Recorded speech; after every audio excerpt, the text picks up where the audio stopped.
Hello, Radhe Radhe आप सभी को। Welcome back to my channel. कैसे हैं आप लोग? आई होप आप लोग अच्छे होंगे और अपनी स्टडीज़ कर रहे होंगे।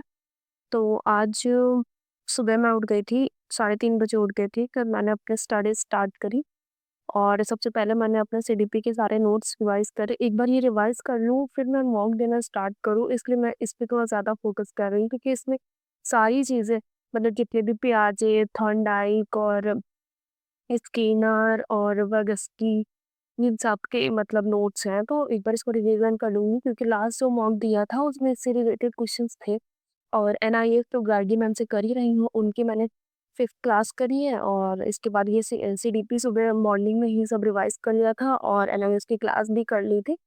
अब इसके बाद फिर एक मॉक दिया है, मैथ्स का दिया है, मिनी मॉक दिया है और रीज़निंग का भी दिया है।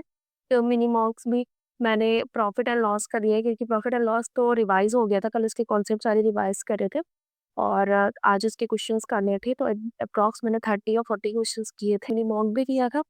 फिर पीवाईक्यू जो टेक्स्ट बुक में पीवाईक्यूज़ वाला सेक्शन है, उसमें सिम्प्लिफिकेशंस मतलब मैथ्स के, रीज़निंग के पार्ट ए के भी सारे टॉपिक्स अवेलेबल है और पार्ट बी तो अवेलेबल ही है। तो वहाँ से मैंने पीवाईक्यूज़ का फर्स्ट जो मिनी मॉक था सिम्प्लिफिकेशन वाला वो दिया था। उसके बाद ये रीज़निंग का एक दिया था जिसमें word arrange in dictionary order करके होता है, तो वो वाला मॉक दिया था। एक इंग्लिश का दिया था, इंग्लिश में मैंने प्रीपोज़िशन का दिया था क्योंकि प्रीपोज़िशंस थोड़ा-सा मेरा मतलब मुझे ईज़ी लगता है तो मैंने प्रीपोज़िशन दिया था। प्रीपोज़िशन देने के बाद मतलब काफ़ी ईज़ी था वो, तो उसको देने में ज़्यादा मुझे प्रॉब्लम नहीं है ये और उसमें शायद मैं उसको रिकॉर्ड करना भूल गई हूँ। और इसके बाद ये मॉक्स वगैरह देने के बाद वोकैब्स मैंने नोट करी, पिछली वाली रिवाइज़ करी। पिछले जो 2 दिन की लिखी थी 23 और 24 की, उसको रिवाइज़ किया। फिर कल मैंने नैन पे इडियम्स लिखे थे, आज मैंने सी और ओशियन पे इडियम्स लिखे हैं, तो वो मैंने किए। रिवाइज़ करने के बाद फिर आज का से ये पढ़ने के बाद जीएस और जीके में थोड़ा-सा ये मौर्य एम्पायर और ये मैं भूल रही थी, ये क्वेश्चन में नहीं होता मुझसे हो रहे थे, तो मैंने उनको रिवाइज़ किया।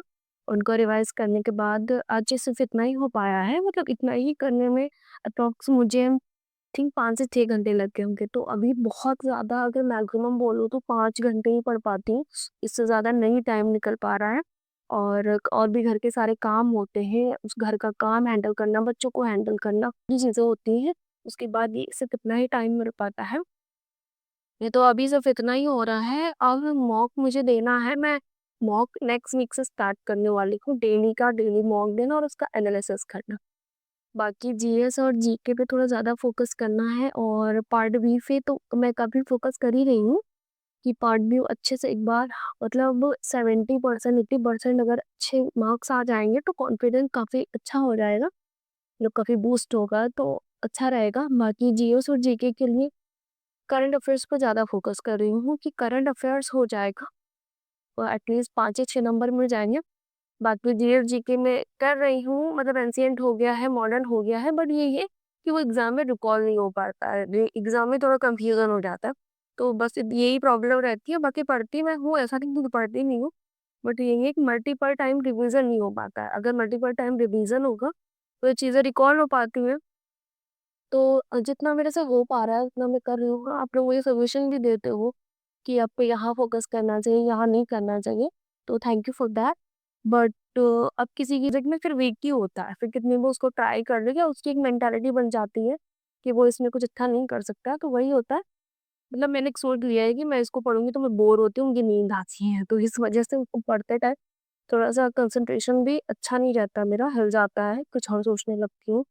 तो इसलिए थोड़ा उसमें प्रॉब्लम होती है बट इम्प्रूव कर रही हूँ, कोशिश कर रही हूँ कि कम से कम 10 नंबर तो एटलीस्ट आ ही जाएँ जीएस में।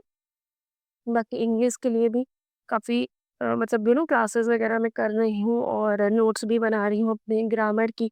ये सुमन मैम ने कराई थी मैंने एटार की मैराथन वाली, उस पे भी काफ़ी मतलब एक बार देख चुकी हूँ, सेकंड टाइम मैंने फिर से देखना स्टार्ट किया है। तो जिससे एरर वगैरह के क्वेश्चंस हैं, प्रपोज़िशन है, कंजंक्शन है और जो क्लॉज़ेस वगैरह हैं, वो सारी चीज़ें कवर हो जाएँ। तो आज के लिए सिर्फ़ इतना ही, बाकी ये सब चल रहा है मेरा। बाकी आप लोग क्या कर रहे हो? कैसे आपकी स्ट्रैटेजी है? तो अगर कुछ सजेशन हो तो मुझे बताइएगा। तो मिलते हैं नेक्स्ट वीडियो में। Okay, take care, bye-bye.